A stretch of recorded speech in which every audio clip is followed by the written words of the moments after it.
In the previous segment, I spoke about the different type of IP address. We said they have dynamic IP address and they have static IP address.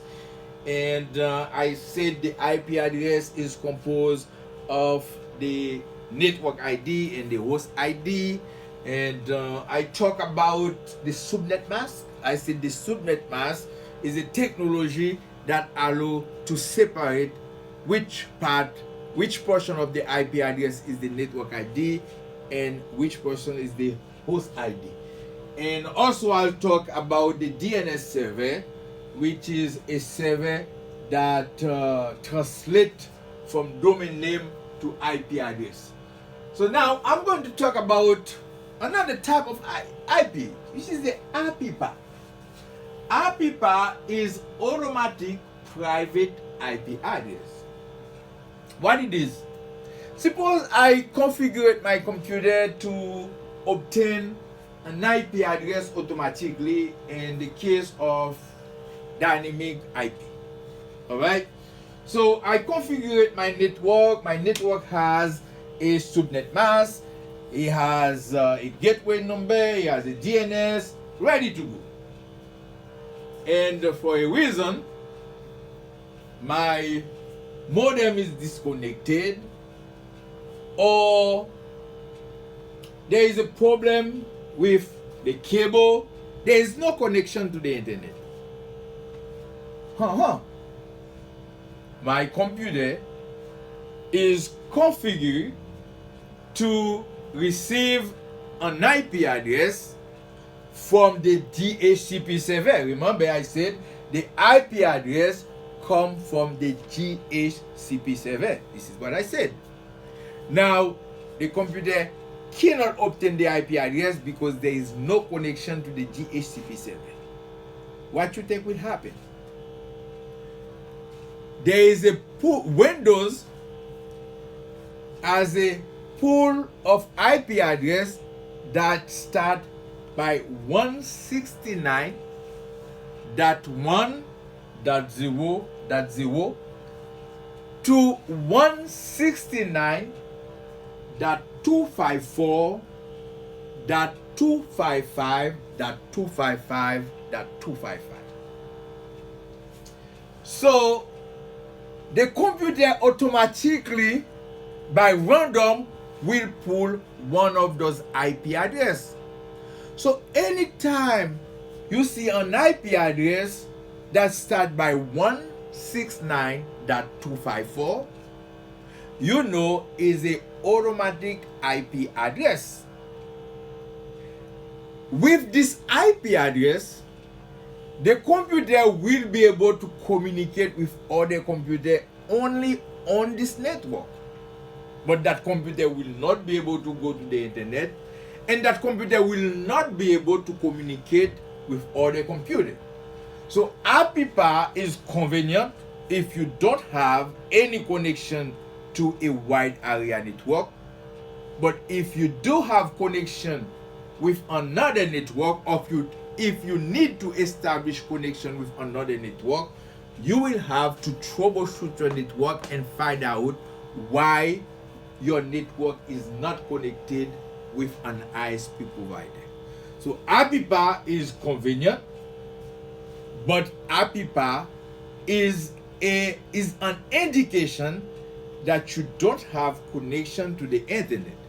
This is the reason why APIPA is so important. Now, how do you find out? How do you find out what is the IP address of your computer? Or if your computer cannot connect to other computer on the network, or your computer cannot go online, what caused the problem? It could be because you have an APIPA. Now, how do you find out? If any of you is watching that video with a computer with Windows, I'm asking you to pause that video and you're going to do something. If you look at on the bottom of the screen where there is the search dialog box, box. I want you to type CMD and you press enter. When you press enter, you're supposed to see a black screen, that the DOS screen. And in that screen, I want you to type ipconfig space / all. Let me put it on the board. Is ipconfig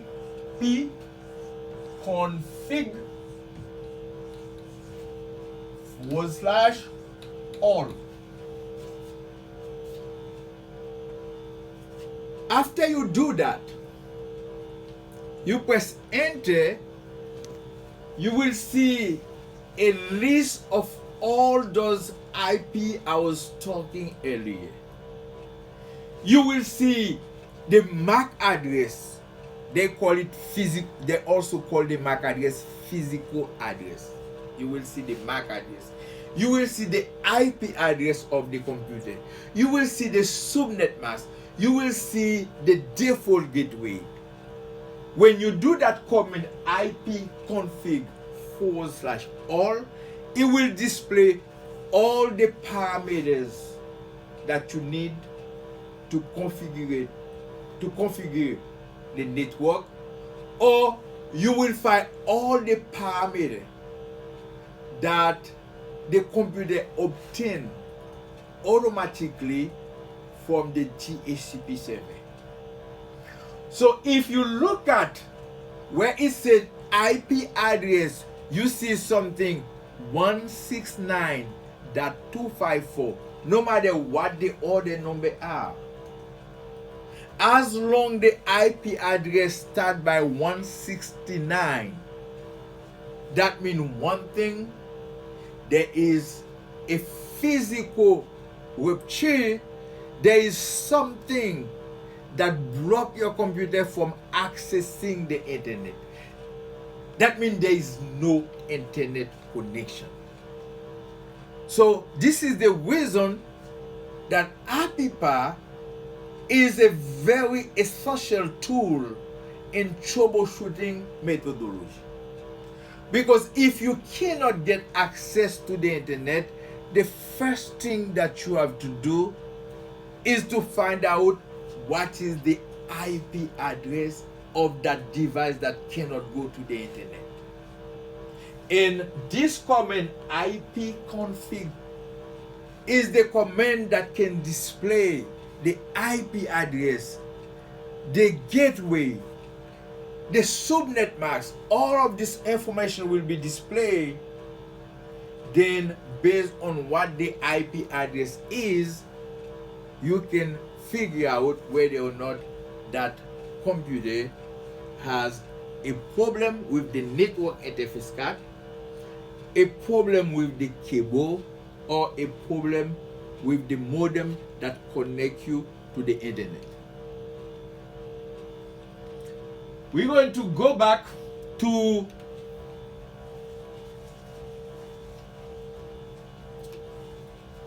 network class. We're going to go back to network class. As I said, I don't know if you can see this, but you will be able to see it in the slide, subnet mask slide. You will see what I do here is I put the subnet mask underneath of each IP address, so you can see exactly which part is the host ID and which part is the network ID. What you will see, as I explained, more 255 you have in the subnet mask is smaller, is the smallest amount of node that network can support. So if you have a network that have only 255.0.0.0, it is a class A network, one of the largest network. And I put right here the network class, the subnet mask, and the range of IP address the network will be able to support. And that was the end of the presentation. I want you to go over each slide. I skipped some slide because in my explanation I combine 2 or 3 slides together to make sure that it doesn't take too much time for my presentation. But what I want you to understand today is the function of the different protocol. And when you look at the presentation, I want you to take note, because I make sure I put as much detail that I can. And if you have something you don't understand, please, in the comment part of the virtual classroom, I want to see more comment.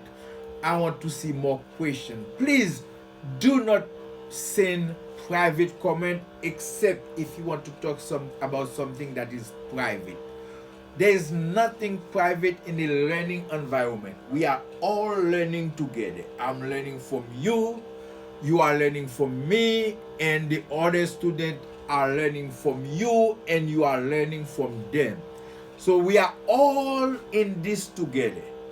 So when you ask me a question privately, a question that has to do with that class, a question that has to do with learning, I feel like it's a little bit great, because you should be able to share your concern, your question, your doubt with everyone else. There is no shame on asking questions to learn, because the objective of the class is to make sure that you become the best technician, and this is what is the pride of the school. This is what is the pride of the institution.